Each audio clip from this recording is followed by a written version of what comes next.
Welcome to मन classes. अब discuss करेंगे क्लास 12 के चैप्टर नंबर 3 की एक्सरसाइज 3.4 के इंट्रोडक्शन पे। तो स्टार्ट करते हैं। आपकी फर्स्ट हेडिंग क्या है? इन्वर्टिबल मैट्रिक्स के बारे में। इसके लास्ट वीडियो में अपन डिस्कस कर ली थी 3.3 एक्सरसाइज के बारे में, और अपन अब स्टार्ट करेंगे 3.4 पे बेस्ड जो इंट्रोडक्शन है उसके बारे में। तो इंपॉर्टेंट होने वाला वीडियो है। एलिमेंट्री ऑपरेशन आएगा तो एलिमेंट्री ऑपरेशन भी अपन डिस्कस करेंगे, ठीक है। इससे पहले वाली हेडिंग आपकी एलिमेंट्री ऑपरेशन थी, लेकिन इसको अपन बाद में डिस्कस करेंगे क्योंकि उस पर बेस्ड क्वेश्चन भी लेंगे अपन, तब जाके आपको वो समझ में आएगा। तो आपकी जो एक्सरसाइज की फर्स्ट हेडिंग है वो है इन्वर्टिबल मैट्रिक्स। देखो, इसको ध्यान से देखो। मैं कह सकता हूं इसमें इन्वर्टिबल मैट्रिक्स को आप हिंदी में कहेंगे व्युत्क्रमणीय आयु, ठीक है ना। इसमें आप डेफिनेशन देख लेना कि यहाँ पे आपको दो मैट्रिक्स लेनी पड़ेगी। जैसे सपोज की डेफिनेशन के अकॉर्डिंग आप देख लेना, बुक के अंदर आपकी डेफिनेशन दी हुई है कि लेट करके एक मैट्रिक्स आपकी ए ले लेता हूं, और किस ऑर्डर की? एक ये स्क्वायर मैट्रिक्स है, A is a square matrix in order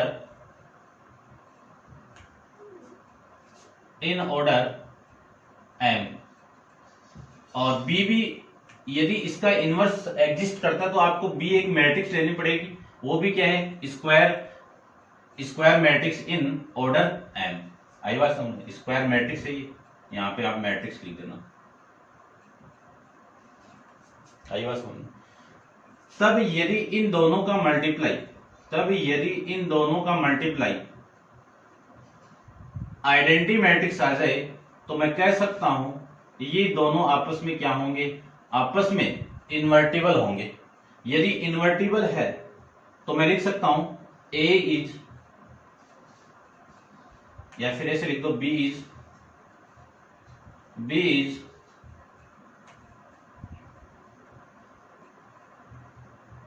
inverse of A, यानी बी क्या है आपका? ए का इनवर्स है। तो इसी को मैं रिप्रेजेंट करूंगा B equal to A inverse. दूसरी वर्ड में कह सकता हूं मैं कि A is inverse of B, तो इसको रिप्रेजेंट करेंगे A equal to B inverse. ठीक है, ध्यान से देखना, ये जो बी है वो इस ए का इनवर्स है, ये जो बी है वो ए का इनवर्स है, तब B equal to A inverse होगा। और जब ये ए इस बी का इनवर्स है तब ए इक्वल टू बी इनवर्स होगा, ठीक है ना। ये ध्यान में रखना है, इस प्रॉपर्टी का अपन यूज करेंगे, इसको आप माइंड में रखना है। उसके बाद में इसमें कुछ इंपॉर्टेंट पॉइंट है, उसके बारे में डिस्कस कर लेते हैं नोट लगा के कि rectangle matrix does not possess inverse matrix since of product BA and AB to be defined and to be equal, it is necessary that matrix A and B should be square matrix of same order। यानी ये दोनों क्या होंगी? Square matrix होगी same order की। जब A तथा B, अब AB एंड B का जो BA का प्रोडक्ट है वो एग्जिस्ट करता है, तब आपकी आइडेंटिटी मैट्रिक्स वहां से आएगी। सेकंड पॉइंट आपका ये है, ये यहाँ पे बताया हुआ है। अब इसमें एक पॉइंट आपको माइंड में और रखना है। वो क्या माइंड में रखना है? इंपॉर्टेंट है वो, कि मैं a इंटू ए का इनवर्स करूं, a इंटू ए का इनवर्स करूं, या फिर मैं इसको लिख सकता हूं a इनवर्स इंटू ए। इन दोनों की वैल्यू क्या आएगी? हमेशा आइडेंटिटी मैट्रिक्स आएगा। क्यों आएगा? क्योंकि ये यहां पे क्या है? ये क्या आपका? ये तो है कि B आपका A का इनवर्स है, तो ये वाली पोजीशन तो है। क्यों? B की आप वैल्यू पुट करोगे तो ये वैल्यू आ जाएगी, तो इस AB की वैल्यू आइडेंटिटी मैट्रिक्स आएगी, ठीक है ना। यूज करेंगे, ध्यान रखना। और A की वैल्यू ये तो है आपकी कि B की वैल्यू क्या है? A इनवर्स है, A equal to identity matrix आएगी, ठीक है ना। इस प्रॉपर्टी को आप माइंड में रखना, यूज अपन करेंगे इसका। तो अब इस पे बेस्ड जो थ्योरम है, थ्योरम नंबर 3 और थ्योरम नंबर 4 के बारे में डिस्कस करते हैं। तो आप वीडियो को पॉज कीजिए और इसको नोट डाउन कीजिए। डिस्कस करते हैं इसके थ्योरम पे, ठीक है।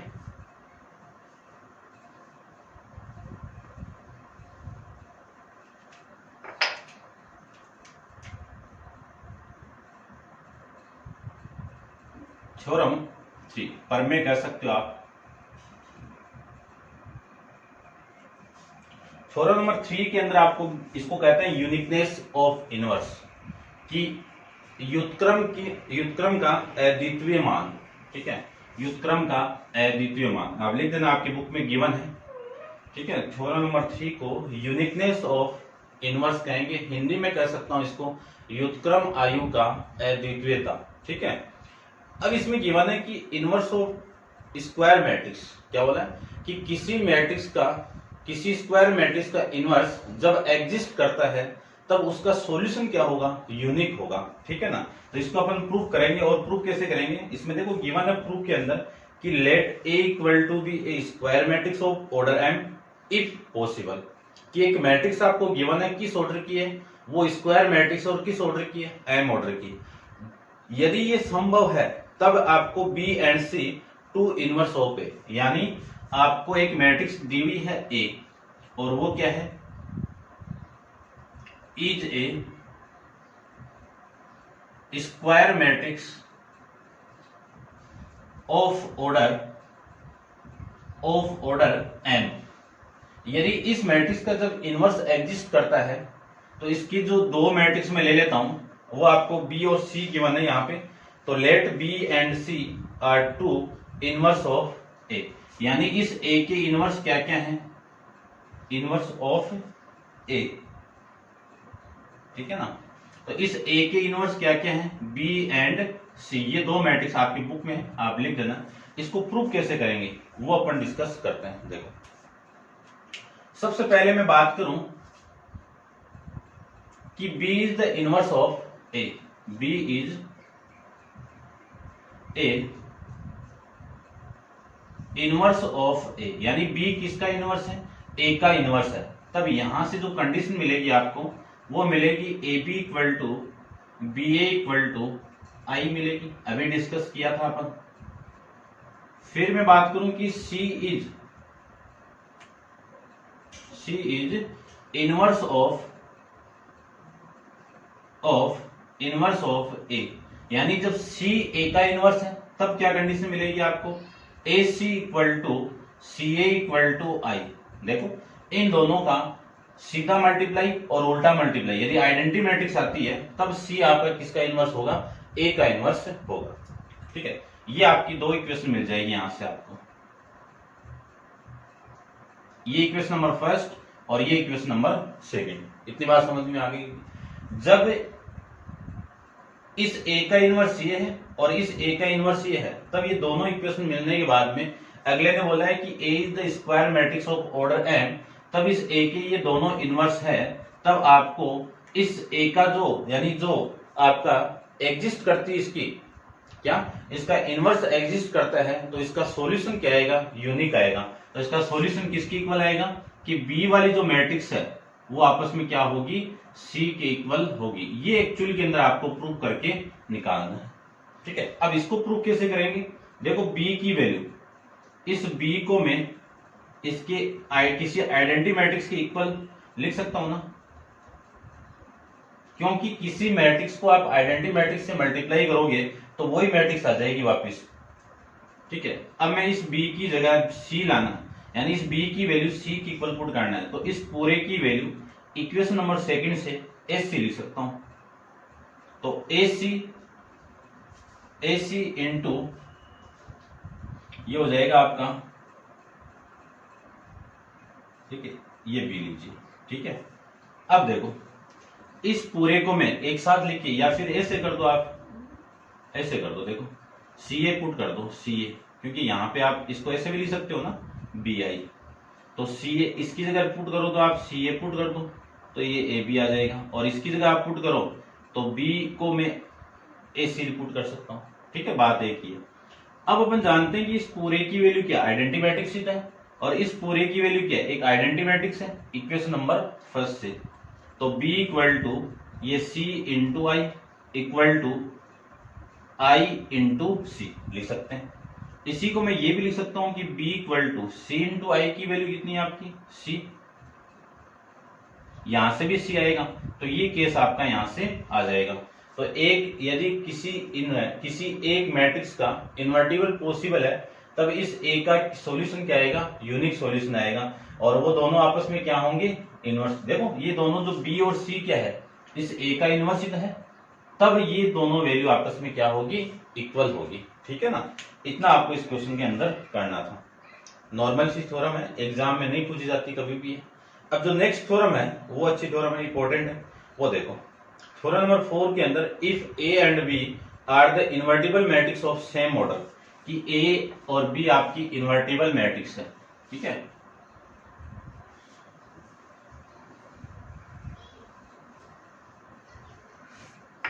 देखो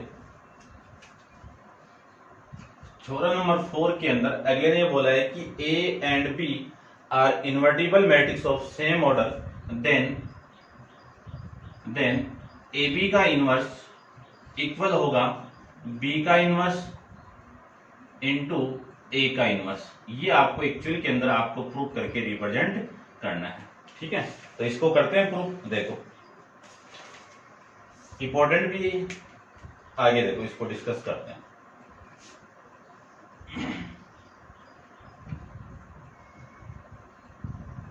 देखो इस एक प्रॉपर्टी जानता हूं मैं कि a इंटू ए का इनवर्स, इस पूरे की वैल्यू क्या होगी, आइडेंटिटी मैट्रिक्स होगी, या फिर a इनवर्स इंटू ए की भी आइडेंटिटी मैट्रिक्स होती है ना, इकाई आयु होगा। तो इस पूरे से मैं यहां से स्टार्ट करूं तो ए बी का मल्टीप्लाई, देखना ध्यान से, इस ए बी का मल्टीप्लाई मैं करवा दूं ए बी इनवर्स के साथ में, तब इस पूरे की वैल्यू क्या आएगी, एक आइडेंटिटी मैट्रिक्स आएगी। उसके बाद में इस पूरे को मैं ए इनवर्स से मल्टीप्लाई करवा दूं, देखना ध्यान से, ए इनवर्स से मल्टीप्लाई करवा दूं तो A into A B into A into B का इनवर्स इक्वल टू, इसको भी मल्टीप्लाई करवा दीजिए तो ए इनवर्स इंटू एक आइडेंटिटी मैट्रिक्स आ जाएगी। अब अपन एक प्रॉपर्टी जानते हैं कि किसी भी मैट्रिक्स को आप आइडेंटिटी मैट्रिक्स से मल्टीप्लाई करोगे तो उस मैट्रिक्स की वैल्यू वही मैट्रिक्स आ जाएगी, जानते हैं अपन। तो यहां से ये वैल्यू तो कितनी आ जाएगी, ए इनवर्स ही आ जाएगा। ठीक है, इसके अकॉर्डिंग, और यहां से मैं इसको अरेंज करूं तो A inverse into A into B into A B, ये लीजिए। ठीक है, लिख सकते हैं ये। अब उसके बाद में इधर आपको ये वैल्यू लेना, तो इस पूरे की वैल्यू तो क्या आ जाएगी, इस पूरे की वैल्यू देखो ये क्या आ जाएगी, आई आ जाएगी, और इंटू में कितना आपका बी, और फिर ये कितना है A into B inverse equal to, ये लिख सकते हैं इतना। ठीक है, इतना आप समझ गए होंगे। उसके बाद में मैं बात करूं, देखना ध्यान से, उसके बाद में मैं बात करूं तो इस आई बी की वैल्यू कितनी आएगी, बी आ जाएगी, क्योंकि अपन जानते हैं कि किसी मैट्रिक्स बी को मैं किसी आइडेंटिटी मैट्रिक्स से मल्टीप्लाई करूंगा तो आपकी एक बी मैट्रिक्स ही आएगी, और ये ए इंटू बी का इनवर्स आ जाएगा, और ये वैल्यू आ जाएगी ए इनवर्स। ठीक है, अब मुझे यहाँ पे क्या लाना है, बी इनवर्स लाना है। तो देखो पूरी मैट्रिक्स को मैं बी इनवर्स से मल्टीप्लाई कर दूं तो बी इनवर्स यहाँ पे आएगा, फिर इसको बी से मल्टीप्लाई, यानी इस बी इनवर्स का मल्टीप्लाई करवाना मुझे, और ये आ जाएगा ए बी का inverse equal to B inverse into A inverse. ठीक है, तो ये साइड तो आ गई अपने पास में, और इसकी वैल्यू अपन जानते हैं। देखो यहां से क्या लिख सकता हूं, इसको मैं एक आइडेंटिटी मैट्रिक्स लिख सकता हूं, और ये ए बी का इनवर्स इक्वल टू बी का इनवर्स इंटू ए का इनवर्स लिख सकते हैं। अब उसके बाद में अपन जानते हैं कि किसी मैट्रिक्स को मैं आइडेंटिटी मैट्रिक्स से मल्टीप्लाई करूं तो ये मैट्रिक्स आ जाएगी, तो ए बी का इनवर्स किसके इक्वल होगा, B inverse into A inverse के इक्वल होगा। ये आपको माइंड में रखना है, ये इंपॉर्टेंट है भाई। ठीक है, आपको प्रूफ करके पूछ सकता है, इसको प्रूफ कीजिए, तब ऐसे करना आपको। ठीक है, समझ गए होंगे।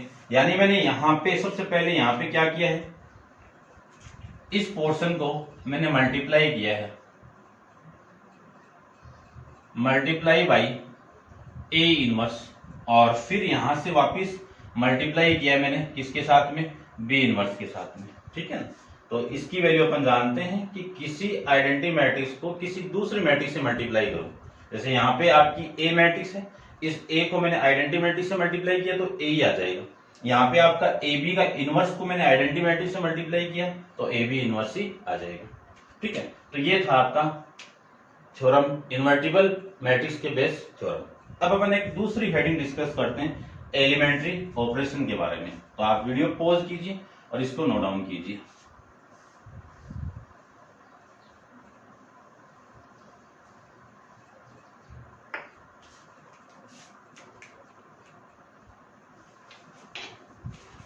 एलिमेंट्री ऑपरेशन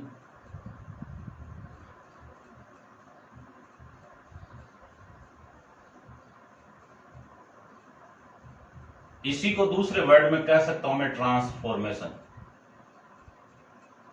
ट्रांसफॉर्मेशन, ठीक है, इसी को दूसरे वर्ड में कह सकता हूं ट्रांसफॉर्मेशन ऑफ ए मैट्रिक्स।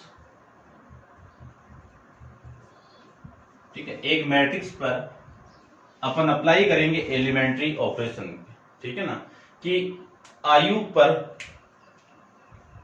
प्रारंभिक संक्रिया अप्लाई करेंगे, ठीक है ना। तो अपन डिस्कस करते हैं, आप हिंदी में देख लेना इसको। ये इसको कहते हैं प्रारंभिक संक्रिया, ठीक है ना। तो देखो, सबसे पहले इसमें एलिमेंट्री ऑपरेशन के अंदर किसी मैट्रिक्स पे अपन अप्लाई करते हैं तो 6 टाइप के ऑपरेशन अप्लाई करेंगे, ठीक है। 3 तो किस पे अप्लाई होंगे, आपके रो पे अप्लाई होंगे, और 3 किस पे अप्लाई होंगे, आपके कॉलम पे। रो यानी पंक्ति पे अप्लाई होंगे, और कॉलम यानी स्तंभ पे अप्लाई होंगे, ठीक है।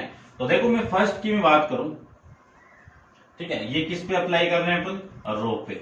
इसको मैं कह सकता हूं पंक्ति, ठीक है ना। क्वेश्चन लेंगे तब बेटर समझ में आएगा इसको, तो एक बार आप समझना। और इसको कह सकता हूं मैं कॉलम, और ये स्तंभ। फर्स्ट ऑपरेशन आपका क्या है, किसी भी रो और किसी भी कॉलम को आप आपस में इंटरचेंज कर सकते हो, और इसको रिप्रेजेंट करेंगे कि R1 को मैं चेंज कर रहा हूं R2 के साथ में, तो ऐसे अपन इसको रिप्रेजेंट करेंगे। ये क्या आपस में interchange of two matrix two row, और इसमें लिखूं तो इंटरचेंज टू कॉलम, तो इसको रिप्रेजेंट करेंगे इससे। आई बात समझ में। अब आपका जो सेकंड ऑपरेशन होगा, सेकंड जो ऑपरेशन होगा इस रो के अंदर, तो वो क्या होगा, किसी भी रो को आप किसी कांस्टेंट वैल्यू, या फिर मैं कह सकता हूं स्केलर क्वांटिटी से आप मल्टीप्लाई करके लिख सकते हैं। जैसे फॉर एग्जांपल कि मुझे R2 को लिखना है किसी कांस्टेंट वैल्यू से मल्टीप्लाई करके, ऐसे मैं लिख सकता हूं। यानी इस R2 को चेंज किया मैंने K इंटू R2 के साथ। क्वेश्चन लेंगे तब बेटर समझ में आएगा। तो इसको भी आप लिख सकते हो, R1 को चेंज करना है, C2 लिया ना, C2 को चेंज करना है मैंने 2 इंटू C2 के साथ में, ठीक है। फिर मैं थर्ड ऑपरेशन, किसी भी मैट्रिक्स को आप यानी किसी भी मैट्रिक्स की रो और कॉलम को आप चेंज कर सकते हो, उसी के साथ दूसरी वैल्यू को आप मल्टीप्लाई करके, यानी दूसरी रो के साथ आप कुछ वैल्यू मल्टीप्लाई करके लिख सकते हो। जैसे फॉर एग्जांपल मैं लिखना चाहूं कि मुझे एक मैट्रिक्स R2 चेंज करनी है, इस R2 का चेंज करना है, कैसे करना है, R1 प्लस R2 के साथ में। तो किसी भी मैट्रिक्स की रो को किसी दूसरी रो में आप ऐड कर सकते हो, ठीक है। तो मैंने R2 को चेंज किया है, कैसे किया, R1 प्लस R2 को, इसी को मैं ऐसे भी लिख सकता हूं, ठीक है, इतना लिख दो। या फिर आप ऐसे लिख सकते हो R1 प्लस 2 इंटू R2, तो इस R2 को मैंने 2 से मल्टीप्लाई करके फिर R1 को ऐड किया है, फिर R1 की वैल्यू लिख सकता हूं।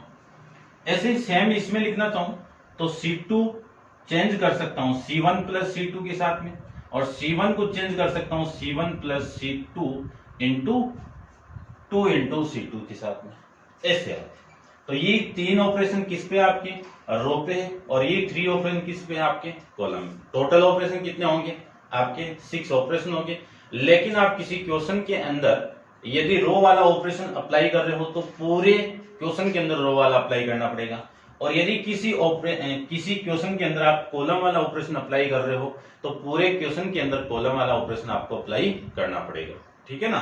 तो इस पे बेस एक क्वेश्चन लेते हैं अपन, और इसके जो नेक्स्ट हेडिंग है वो आपकी क्या है कि inverse of matrix by using the elementary operation, कि एलिमेंट्री ऑपरेशन का यूज करके किसी मैट्रिक्स का इनवर्स कैसे फाइंड आउट करते हैं, इसके बारे में अपन एक एग्जांपल लेता हूं। तो इसको आप वीडियो को पॉज करके ऐसे आप इसको नोट डाउन कर लेना, क्योंकि ये समझ में तभी आएगा जब अपन एक क्वेश्चन करेंगे, अभी तक नहीं आएगा। एग्जाम में एक क्वेश्चन आएगा यहाँ से डेफिनेट, तो वो देखिए।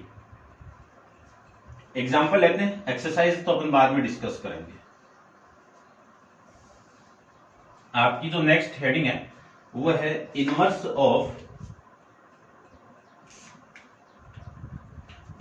Matrix by the elementary operation.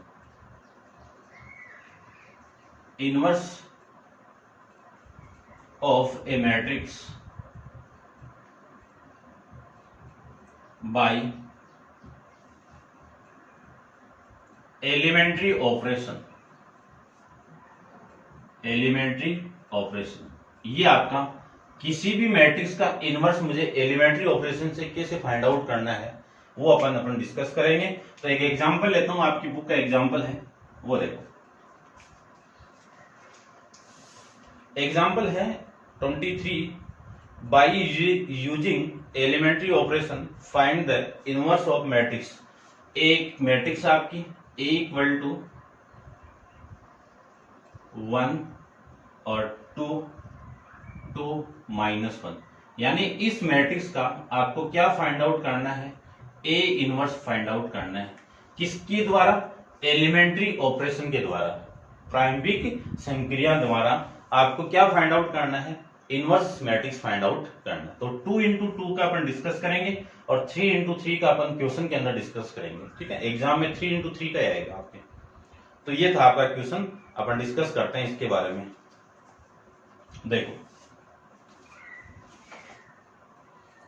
देखो दो चीज अपन डिस्कस की थी, मैं दोबारा डिस्कस कर लेता हूं। एक चीज मैंने ये डिस्कस किया कि किसी मैट्रिक्स को उसी के इनवर्स से मैं मल्टीप्लाई करवा दूं तब आपकी, और जब इनवर्स मैट्रिक्स का A के साथ मल्टीप्लाई करवा दूं तो इस पूरे की वैल्यू क्या आएगी, I आएगी। यूज करेंगे अपन इसका। ठीक है, उसके बाद में मैं बात करूं दूसरे की कि किसी मैट्रिक्स को मैं I से मल्टीप्लाई कर दूं तो इस पूरे की वैल्यू क्या आएगी, आपकी I आएगी। इसी को मैं ऐसे भी लिख सकता हूं, I into A equal to A लिख सकता हूं ना। ठीक है, तो देखो सबसे फर्स्ट इक्वेशन में इसी को लेता हूं मैं। यदि इस A को ऐसे लिख सकता हूं, I इंटू A लिख सकता हूं, ये आपकी इक्वेशन नंबर फर्स्ट होगी। ठीक है, और यहां से मैं इक्वेशन नंबर सेकंड अप्लाई करूं तो इस A की यानी इस I की वैल्यू क्या आएगी, A इंटू A इनवर्स आएगी, या फिर आएगी A इनवर्स इंटू A आएगी। ये आपकी इक्वेशन नंबर सेकंड आ जाएगी। लास्ट में अपन कंपेयर करके इसको लिख देंगे। ठीक है ना, मैंने वहां पे भी लिख दिया, यहां पे भी लिख दिया। अब इस A की वैल्यू क्या है, इस A की वैल्यू आपकी 1 2 2 -1, और I क्या आपकी एक आइडेंटिटी मैट्रिक्स है जिसको हिंदी में कह सकता हूं मैं इकाई आयु। ठीक है ना, तस्मक आयु। किस ऑर्डर की, जो इस ऑर्डर में जो मैट्रिक्स आपकी, ये जो जिस ऑर्डर में होगी उसी ऑर्डर की आपकी यूनिटी यानी कह सकता हूं मैं आइडेंटिटी मैट्रिक्स होगी। 1 0 0 और 1, और इसके साथ में कौन मल्टीप्लाई है आपका, 1। अब देखना ध्यान से, यदि मैं इस पूरी मैट्रिक्स को आइडेंटिटी मैट्रिक्स में चेंज कर दूं तो ये I आ जाएगा, और फिर ये A तो है ही है पहले से, और यहां पे जो वैल्यू आएगी वो किसके इक्वल आएगी, A इनवर्स आएगा। तो A इनवर्स अपन को फाइंड आउट करना है, किसके द्वारा, एलिमेंट्री ऑपरेशन के द्वारा। तो देखो अब इसको फाइंड आउट करते हैं। एलिमेंट्री ऑपरेशन में माइंड में ये रखना है कि यहाँ पे आपको आइडेंटिटी मैट्रिक्स बनानी है। आइडेंटिटी मैट्रिक्स आपकी ये है, I को मैं यहाँ पे लिख देता हूँ कि जो I की वैल्यू है वो किसके इक्वल है, 1 0 0 और 1। ठीक है, एग्जाम में आपको सोल्व कैसे करना है वो ध्यान से देखते हैं। इस पूरी मैट्रिक्स की जगह मुझे ये वाली मैट्रिक्स लानी है, तो सबसे पहला एलिमेंट आपको क्या करना पड़ेगा, 1 यूनिटी बनाना पड़ेगा। तो यूनिटी तो बना हुआ है, तो ये तो क्लियर हो गया होगा। उसके बाद में क्या करना है, ऐसे नीचे चलना है। इसको क्या बनाना आपको, सबसे पहले देखो यहाँ पे क्या है, 0 है, तो इसको 0 बनाना है। अब ये 0 कैसे होगा वो देख लीजिए कि मुझे इस R2 को जो चेंज करना है, मैं कौन सा ऑपरेशन लगा रहा हूं, रो वाला ऑपरेशन लगा रहा हूं। ठीक है, तो पूरे क्वेश्चन के अंदर रो वाला ऑपरेशन ही अप्लाई करेंगे। तो R2 को चेंज करना है, कैसे चेंज करना है, इस R2 में से माइनस करना है इसको, ये लो कर देंगे तो 2 में से 1 को आप माइनस करोगे तो 1 ही जाएगा। लेकिन मैं इस R1 को 2 से मल्टीप्लाई कर दूं तो देखो ये तो 2 आ गया यहाँ पे, और इसको मैं 2 से मल्टीप्लाई करके लिखूं तो कितना आएगा आपका, देखो 2 इंटू 1, 2 आ जाएगा ना, तो 2 इंटू 2 कितना 0, तो आ जाएगा यहाँ से 0। तो आपकी जो वैल्यू आएगी वो आ जाएगी, देखो यहाँ से ध्यान से R2 को चेंज करना है, इस R1 को तो नहीं करना ना, तो ये तो सेम कर दो, ये 1 ये 2, क्लियर बात। अब इसमें देखो इस एलिमेंट को चेंज करूं तो ये R2 की वैल्यू कितनी है आपकी 2, ध्यान से देखना मैं यहाँ पे सोल्व कर रहा हूं, यहाँ पे कर देता हूं, ये तो R2 की वैल्यू हो गई 2, फिर माइनस ये माइनस 2 इंटू ये R1 इंटू में, तो इसकी वैल्यू कितनी आ गई 0, ये लीजिए 0। अब इस एलिमेंट की बात करता हूं, R2 की वैल्यू -1, माइनस करवाना है 2 इंटू R1 यानी 2 को, तो आपकी जो वैल्यू आएगी वो कितनी आएगी -1 यानी माइनस का 5 आ जाएगी। कितनी वैल्यू आ गई माइनस का 5, क्लियर बात। ये था आपका पोर्शन। अब इसको मैं लिख देता हूं, ये माइनस का, ये लीजिए, समझ गए होंगे, आई बात समझे, इतनी वैल्यू आ गई। सेम इसमें भी अप्लाई करेंगे अपन, तो ये वाले पोर्शन तो सेम आपका 1 और ये 0, और इसमें मैंने क्या किया है, इस R2 के अंदर इसको 2 से मल्टीप्लाई करके मैं माइनस किया, तो ये वैल्यू आपकी देखो ध्यान से 2 से मल्टीप्लाई करके लिखना है मुझे, तो देखो ये तो 0 हो गया, और ये माइनस का 2 इंटू R1 कितना है 1, ये कितनी वैल्यू आएगी यहां से -2 तो आएगा। इसको क्या लिखना है मुझे, R1 की वैल्यू 1 माइनस इसको 2 से मल्टीप्लाई करके लिख दो, तो 2 इंटू 0 कितना आएगा 1, और इंटू में कौन है आपका a, इतना आपको लिखना है, समझ गए होंगे। अब देखो नेक्स्ट प्रोसेस, ये 1 हो गया, ये 0 हो गया, यदि ये 1 नहीं होता तो सबसे पहले इसको 1 बनाते हैं, फिर इसके नीचे वाली वैल्यू को 0 बनाना था आपको। अब क्या करना है, इसके इधर चलना है, आइडेंटिटी मैट्रिक्स बनानी है, तो सबसे पहले इसको क्या करूं मैं 1 बनाऊं। ये 1 कब होगा, जब मैं पूरी इक्वेशन को, ये 1 कब होगा जब मैं पूरी इक्वेशन को -5 से डिवाइड कर दूं। तो किसको डिवाइड करना है, इस R2 को तो डिवाइड करना है, तो ऑपरेशन क्या होगा आपका कि R2 को मल्टीप्लाई करवाना है 1/5, माइनस का 1/5 से, किससे -1/5 से मल्टीप्लाई करके लिखना है।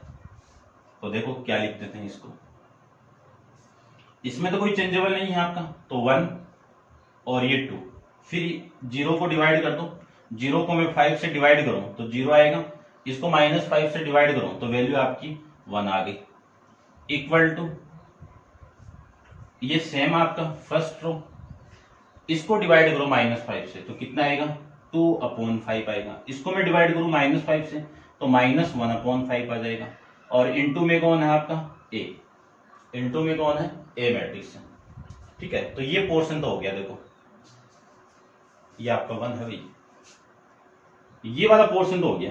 अब इसको बनाना है आपको कितना 0, तो इसको 0 कैसे बनाए, देखो R1 को चेंज करना है, R1 को चेंज करना है, तो R1 को इसको 0 बनाना, 2 वैल्यू है तो ये पॉजिटिव है, ये कब होगी यदि मैं माइनस कर दूं, तो R1 को माइनस करवाना है किस, इस R1 में से किसको 2 इंटू R2 को, क्यों, क्योंकि ये वाला एलिमेंट इससे माइनस होगा, तो 2 से मल्टीप्लाई करवाने के बाद ही तो करवाएंगे, तभी तो 0 आएगा। तो इसको मैं लिख सकता हूं, देखो इसको मैं यहां पे लिख देता हूं, ठीक है ना, ये तो हो गया होगा, इतना आप नोट डाउन कीजिए एक बार। देखो इस ऑपरेशन का यूज किया मैंने, R1 को चेंज किया है R1 -2 इंटू R2 के साथ में, तो R1 में इसमें चेंज करना है मुझे, और इस वाली वैल्यू को छेड़ना नहीं है आपको, तो ये वैल्यू कितनी है आपकी 0 और ये 1, ये भी आपको चेंज करना है। देखो R1 की वैल्यू आपकी 1 है, R1 की वैल्यू, इस एलिमेंट की बात कर रहा हूं मैं, R1 की वैल्यू आपकी 1 है, और -2 इंटू R2 की वैल्यू कितनी है 0, तो इस पूरे की वैल्यू 1 आएगी, तो ये लीजिए 1। इसको देखो R1 की वैल्यू 2 है, और 2 इंटू R2 की वैल्यू कितनी है 1, तो 2 - 2 कितना 0, तो ये लीजिए 0, ये तो वैल्यू आ गई इसकी। अब इक्वल टू चेंजेबल किस में होगा, उसमें होगा। अब ध्यान से देखो R1 की वैल्यू आपकी कितनी है 1, -2 इंटू इसको मैं इससे मल्टीप्लाई कर दूं तो ये तो आएगा, तो ये जो वैल्यू आएगी वो 1 - 4/5 आएगी। तो आपकी वैल्यू आप कैलकुलेट करोगे तो वैल्यू कितनी आ गई 1/5। ये लीजिए, इसको भी चेंज करना पड़ेगा। इसको चेंज करो तो R1 की वैल्यू कितनी है 0 माइनस 2 इंटू इस R2 की वैल्यू कितनी है -1/5। ये तो है। अब देखो माइनस माइनस तो प्लस और 2 का मल्टीप्लाई करो तो 2/5। तो ये वैल्यू कितनी आ गई 2/5 और ये वैल्यू 2 इसमें कोई चेंजेबल नहीं करवाना आपको, और ये -1/5। ये आपकी वैल्यू आ जाएगी और इसके साथ में कौन होगा a होगा। इतना आपको करना है। अब देखो ये पूरा आइडेंटिटी मैट्रिक्स आ गई आपकी, ठीक है। तो इसका मैं कंपेयर करवा दूं इसके साथ में, इसके साथ में, तो ये तो आपकी आइडेंटिटी मैट्रिक्स होगी और ये पहले से एक मैट्रिक्स आपकी ए थी, तो इसके साथ में कौन है ए इनवर्स है। यदि मैं इन दोनों का कंपेयर करवाऊं तो ये वाली मैट्रिक्स, तो ए इनवर्स इक्वल टू इसकी जो वैल्यू आपकी आएगी वो आ जाएगी 1/5, 2/5 और 2/5 और -1/5। ये आ जाएगी ए की इनवर्स मैट्रिक्स आपकी, ठीक है। मैं चेक कर लेता हूं आंसर आपका, ठीक है। यही आपका आंसर है, ठीक है। तो इस ए मैट्रिक्स की ए इनवर्स वाली मैट्रिक्स आपकी वैल्यू ये आ जाएगी। तो आई होप आप समझ गए होंगे, और इस पे बेस आपका एलिमेंट्री बेस पे ये क्वेश्चन था। और नेक्स्ट अपन 3.4 के क्वेश्चन नेक्स्ट वीडियो के अंदर डिस्कस करेंगे, और उसके अंदर अपन 3x3 ऑर्डर की मैट्रिक्स भी डिस्कस कर लेंगे, ठीक है। तो आज के लिए इतना ही। Thank you so much.